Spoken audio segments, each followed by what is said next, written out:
Let's move on to Howard Lutnick.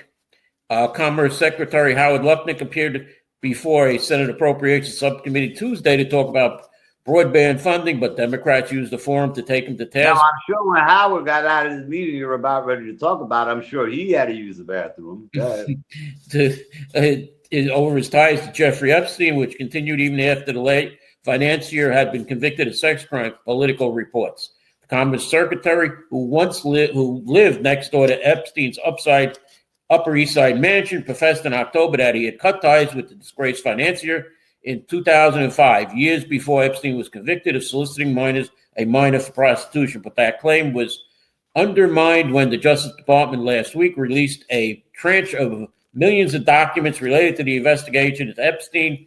Emails in the files show that Lutnick and Epstein interacted several times after Lutnick said they had cut contact.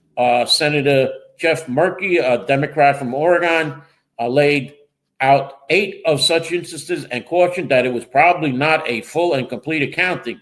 You totally misrepresented the extent of your relationship with him to Congress, to the American people, and to the survivors of his despicable crime and predatory acts, Senator Chris Van Hollen, a Democrat of Maryland, told Lutnick, though he added there is no indication that Lutnick engaged in any wrongdoing.